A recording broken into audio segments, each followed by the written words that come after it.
Hello student, आज हम फिर से ले रहे हैं चैप्टर सॉल्यूशंस। और बच्चों, चैप्टर सॉल्यूशन में जो आज हम कवर अप करेंगे वो क्या करेंगे? Ideal solution, non ideal solution. ठीक है बच्चों, तो आइडियल सॉल्यूशंस क्या हैं?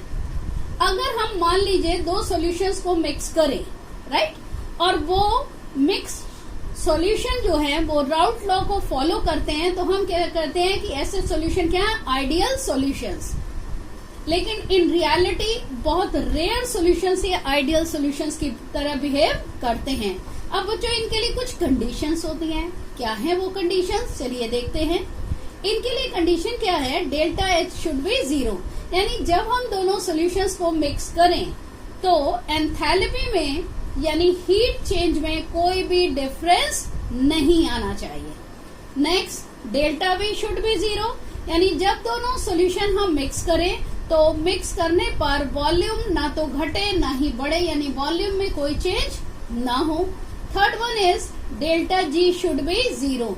डेल्टा जी क्या होती है? Gibbs free energy. अब आप सोचोगे गिब्स फ्री एनर्जी क्या है?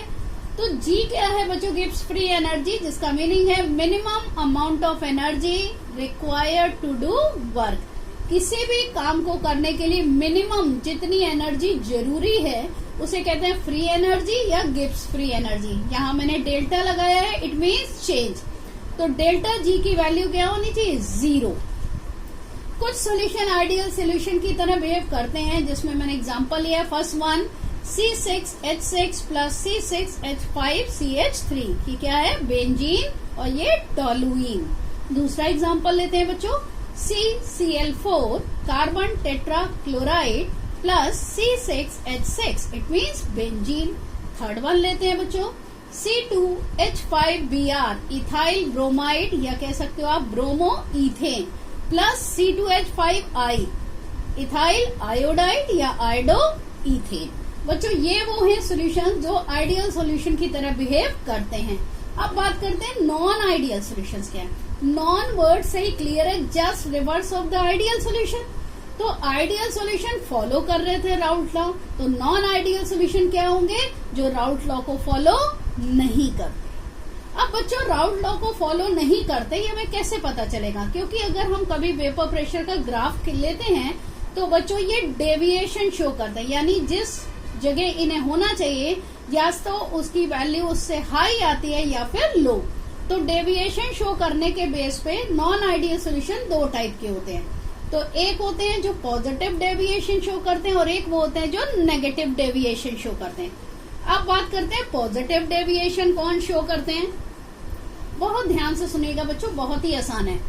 अगर हम एक्सपेरिमेंटल वैल्यू का मतलब क्या हुआ कि हम अगर कोई एक्सपेरिमेंट करा रहे हैं तो उस समय जो वैल्यू मिले, इसको हम ऑब्जर्व्ड वैल्यू भी कॉल कर सकते हैं। तो अगर वेपर प्रेशर सॉल्यूशन का एक्सपेरिमेंटल टाइम पर यानी एक्सपेरिमेंट के टाइम पे ज्यादा है जितना उसे राउट लॉ के फॉर्मूले से कैलकुलेट करने पे आना चाहिए, तो हम क्या कहते हैं? डेविएशन कैसा है? पॉजिटिव।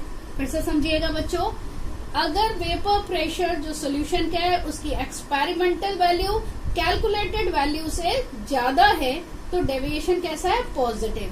और अगर वेपर प्रेशर सॉल्यूशन का जो एक्सपेरिमेंटल वैल्यू है वो लेस देन है, इससे वेपर प्रेशर जो कि हमने कैसे किया है? Calculate with the help of route law. अब बच्चों इसको एग्जांपल से समझते हैं। मान लीजिए मैंने एक सॉल्यूशन लिया A और B, दोनों को मिक्स किया। अब A सॉल्यूशन में जो मॉलिक्यूल्स होंगे उनमें A के बीच में अट्रैक्शन होगा, मैंने ऐसे शो किया है। B के मॉलिक्यूल्स में अट्रैक्शन होगा, देखिए मैंने ऐसे शो किया है। जब A और B सॉल्यूशन की मिक्सिंग हो गई तो बच्चों क्या बना? AB बना। तो एक बॉन्ड क्रिएट हुआ A और B के बीच में। अगर बच्चों A और B के बीच में जो inter molecular force of attraction है, अगर उसकी वैल्यू उस इंटर मॉलिकुलर फोर्स से कम है जो कि A के मॉलिक्यूल्स के बीच में लग रहा था और B के मॉलिक्यूल से, तो जाहिर बात है अगर इनमें अट्रैक्शन कम है तो बच्चों क्या होगा? अट्रैक्शन कम है तो इट मीन्स ये जो मॉलिक्यूल्स हैं वो जल्दी वेपराइज होंगे। बच्चों अगर ये वेपर्स जल्दी बनाएंगे तो वेपर प्रेशर भी क्या होगा? हाई होगा। तो उससे क्या होगा? देखिए अगर ये ग्राफ लिया है मैंने वेपर प्रेशर और मोल फ्रैक्शन के बीच में। अब आप सोचोगे इन दोनों को ही मैंने क्यों सिलेक्ट किया, क्योंकि मैंने पिछले वीडियो में आपको बताया था कि राउल्ट लॉ के हिसाब से वेपर प्रेशर किसके प्रोपोर्शनल है, मोल फ्रैक्शन के। यानी जैसे जैसे मोल फ्रैक्शन बढ़ेगा वैसे वैसे वेपर प्रेशर की वैल्यू बढ़नी चाहिए। तो बच्चों ये जो मैंने स्ट्रेट लाइन ली है ये वो लाइन है जो आइडियल सोल्यूशन को शो करी। यानी जैसे जैसे वेपर प्रेशर बढ़ रहा है वैसे वैसे मोल फ्रैक्शन बढ़ रहा है, या कह सकते हो जैसे जैसे मोल फ्रैक्शन बढ़ रहा है वेपर प्रेशर की वैल्यू वैसे ही इंक्रीज हो रही है। अब बच्चों पॉजिटिव डेविएशन में क्या हुआ, इतनी वैल्यू आनी चाहिए थी अकॉर्डिंग टू कैलकुलेशन, लेकिन एक्सपेरिमेंट के टाइम पे वैल्यू कहाँ यहाँ आई, तो ये वैल्यू जो है वो इससे हाई है। तो ये डेविएशन कौन सा हुआ बच्चों, पॉजिटिव डेविएशन, जो कि कौन देते हैं, एग्जांपल ले सकते हैं। अगर हम सोल्यूशन बनाएं इथाइल अल्कोहल और वाटर का, यानी C2H5OH प्लस H2O। दूसरा एग्जांपल ले सकते हैं CH3COOH acetic acid plus C6H5CH3 toluene. अब बच्चों नेगेटिव डेविएशन पे जाते हैं। नेगेटिव डेविएशन को एक्सप्लेन करने के लिए भी मैंने एक एग्जांपल लिया है। सॉल्यूशन मिलाए हैं A और B। बच्चों A सॉल्यूशन में जो A के मॉलिक्यूल्स हैं देखिए उनके बीच में बॉन्डिंग, B सॉल्यूशन के बीच में इंटरमॉलिक्यूलर फोर्स ये दिखाया मैंने एक बॉन्डिंग से। अब सॉल्यूशन की मिक्सिंग के बाद बना AB, तो A और B के बीच में भी इंटरमॉलिक्यूलर फोर्स कुछ डेवलप हो गया। अगर मान लीजिए ये जो AB मॉलिक्यूल बना है इनके बीच में जो इंटरमॉलिक्यूलर फोर्स ऑफ अट्रैक्शन, इसकी वैल्यू जो A के बीच में थी इंटरमॉलिक्यूलर फोर्स की वैल्यू, या B और B के बीच में थी उससे ज्यादा है। तो बच्चों अगर इंटरमॉलिक्यूलर फोर्स ज्यादा होगा तो मॉलिक्यूल्स जल्दी से अलग नहीं होंगे, तो वेपर्स नहीं बनेंगे, और वेपर्स अगर कम बनते हैं तो क्या होगा, वेपर प्रेशर भी कम होगा। तो जो उसकी वैल्यू होगी वो कैलकुलेटेड वैल्यूज क्या होगी, कम आएगी। तो इसीलिए मैंने कहा था experimental value is less than calculated value. इसका भी एग्जांपल लेते हैं बच्चों। CHCl3 क्या कहते हैं इसको, क्लोरोफॉर्म प्लस CH3COCH3 एसीटोन। दूसरा एग्जांपल ले सकते हो आप HCl hydrochloric acid plus water.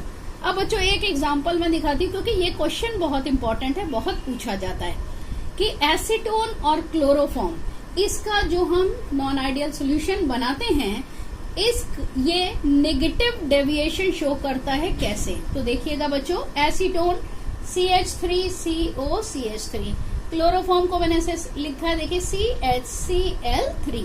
होता क्या है, इस ऑक्सीजन और इस हाइड्रोजन के बीच में हाइड्रोजन बॉन्डिंग एग्जिस्ट करती है। बच्चों होता क्या है देखिएगा कि इस ऑक्सीजन और इस हाइड्रोजन के बीच में हाइड्रोजन बॉन्डिंग एग्जिस्ट करती है। हाइड्रोजन बॉन्डिंग जो कि आप क्लास फर्स्ट ईयर में पढ़ चुके हो, मैं एक बार आपको फिर रिवाइज करा देती हूँ बच्चों। यहाँ देखिए कार्बन और ऑक्सीजन के बीच में कोवेलेंट बॉन्ड है, राइट, लेकिन ऑक्सीजन की इलेक्ट्रोनेगेटिविटी कार्बन से ज्यादा है, तो शेयरिंग के जो इलेक्ट्रॉन है वो थोड़ा सा ऑक्सीजन की ओर शिफ्ट होंगे।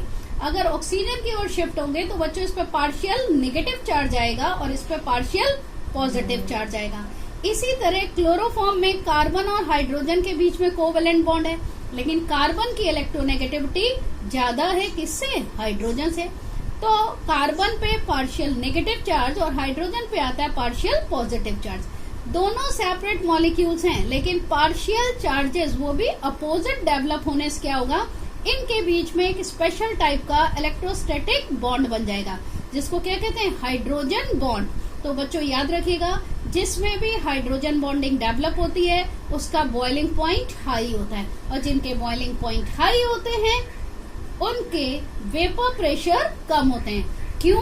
क्योंकि हाई बॉइलिंग पॉइंट का मतलब कि वो बहुत ज्यादा टेम्परेचर देने पर ही बॉयल होंगे, इसीलिए उनका वेपर प्रेशर क्या होता है बच्चों, कम होता है। ठीक है बच्चों, मिलते हैं फिर नेक्स्ट वीडियो में, तब तक के लिए बाय।